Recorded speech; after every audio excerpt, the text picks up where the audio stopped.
Hong Ulun Basuki Langgeng. Hampir di setiap negara di dunia ini memiliki sistem penanggalan yang berbeda. Sampai saat ini di Indonesia ada beberapa penanggalan yang masih dipakai oleh masyarakat, yaitu penanggalan Saka di Bali, penanggalan Jawa, penanggalan Hijriah maupun penanggalan Tengger. Masing-masing penanggalan memiliki tipe yang berbeda.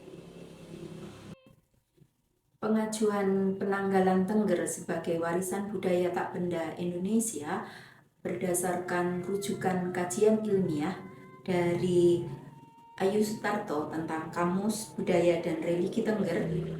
Kemudian yang kedua adalah Sistem Kalender Tengger dari Bu Ratna Nur Hajarini.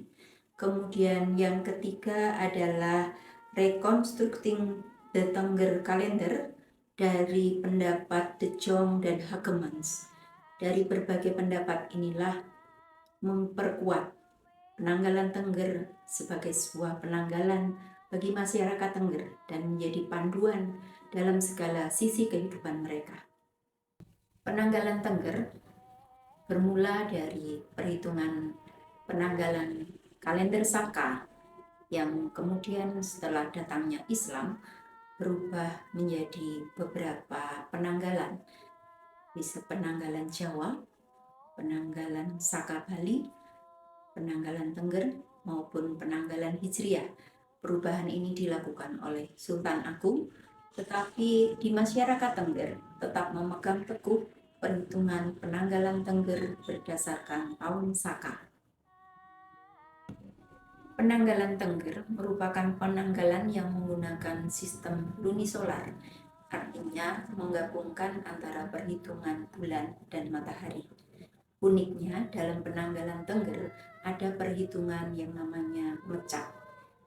Di dalam mecak ada 2 hari yang digabungkan menjadi satu setiap 63 hari sekali. Kalender Saka yang berada di Tengger dan ada di Bali terdapat beberapa perbedaan yang nanti akan dijelaskan di dalam deskripsi, antara lain perbedaan bulan, perbedaan hari, buku, maupun hari-hari ritual adat yang berbeda antara Bali dan Tengger. Dan pada acara ritual adat ini terbagi menjadi 2, ritual secara komunal dan ritual secara individu.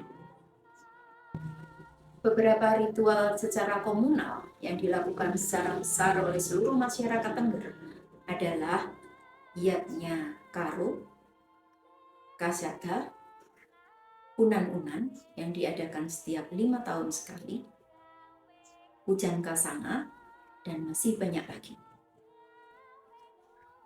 Hong Ulun Basuki Langgeng. Kita bertemu kembali dalam pertemuan khusus berdasarkan perhitungan penanggalan Tengger bahwa masyarakat Tengger akan mengadakan perayaan besar yang berhubungan dengan penanggalan Tengger. Setiap 5 tahun sekali akan mengadakan unan-unan. Sore hari ini pertemuan antara Romo Dukun Pandita Eko Warnoto dengan Kepala Desa Tosari, Bapak Rudi.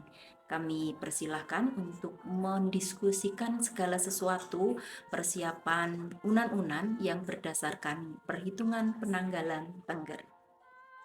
Terkait dengan pembahasan ini tadi semua, ini adalah pembahasan tentang persiapan-persiapan upacara unan-unan, di mana upacara unan-unan tersebut dilaksanakan setiap 5 tahun sekali berdasarkan penghitungan penanggalan Tengger yang ada di Tengger ini. Dan penanggalan Tengger ini setiap 5 tahun sekali itu adalah menentukan upacara besar yang namanya unan-unan.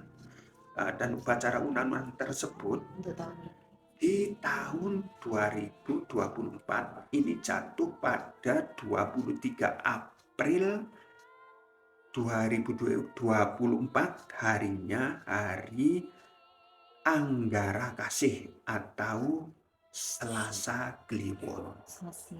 Sasinya sasi ke-10, sasi Tengger, sasi ke-10.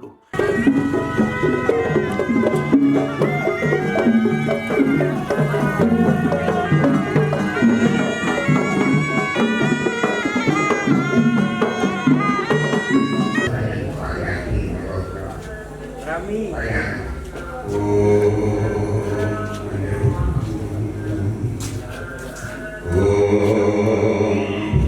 Jungging sagunane Dewa Agung Rawan Sungguh. Sedangkan acara ritual secara individu itu masih banyak, terutama upacara individu ini dimulai sejak manusia dalam kandungan, lahir, dewasa, menikah, sampai kepada kematian. Ritual itu antara lain misalnya ada among-among, ada wolagara, itu kalau di Jawa temu manteng, kemudian ada ngeracut, itu untuk 7 hari setelah seseorang meninggal, dan masih banyak lagi untuk acara individu. Dalam penghitungan penanggalan Tengger, yaitu salah satunya untuk menentukan hari baik atau upacara-upacara yang ada di Tengger yang namanya barian. Barian tersebut dilaksanakan setiap Sukra Umanis di setiap bulannya dan dilaksanakan di Sanggar Pamujan ini. Dan pelaksanaannya di Sanggar Pamujan ini di Dusun Telogosari, Desa Tosari, Kecamatan Tosari, Kabupaten Pasuruan. Dan itu tidak hanya di Sanggar Pamujan ini saja, tetapi di masing-masing desa. Itu semua masyarakat suku Tengger melaksanakan yang namanya barian setiap bulannya. Tanggal apa sih penanggalan Tengger niku? Wonten acarane purnama tilem nggih wonten. Terus Kalima, ada karo. Terus dalam nggih wonten. Sumerat acara di Tengger. Sumerat acara. Ah, Kali Semerap. Kesadang, semrap. Kagungan kuningan.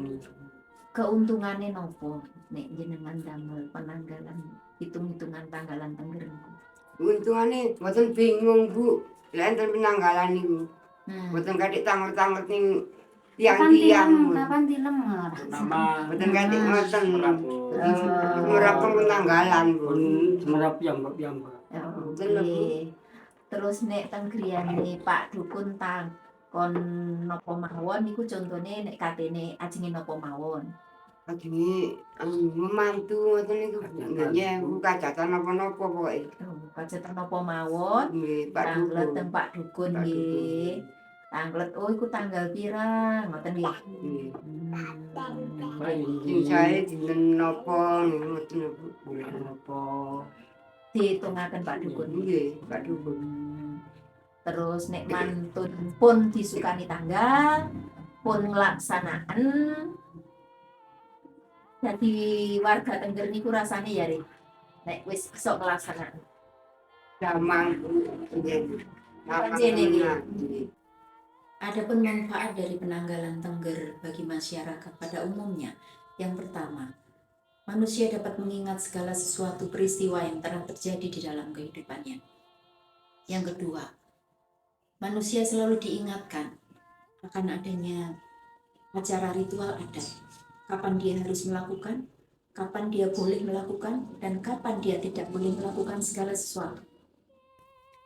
Ketiga, Tenggering Budi Luhur itu menjadi pengingat bagi masyarakat suku Tengger untuk menghargai pola pemikiran leluhur mereka.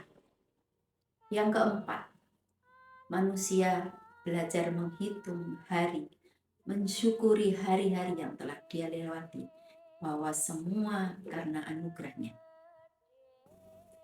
Upaya pelestarian yang dilakukan oleh para pewaris aktif suku Tengger, yaitu para pemimpin, para dukun pandita, adalah terus menghitung hari dengan penanggalan Tengger, dengan cara menyebarluaskannya ke masyarakat, dengan mencetak kalender Tengger setiap tahunnya. Itulah yang menjadi pedoman bagi masyarakat suku Tengger. Langgeng Basuki.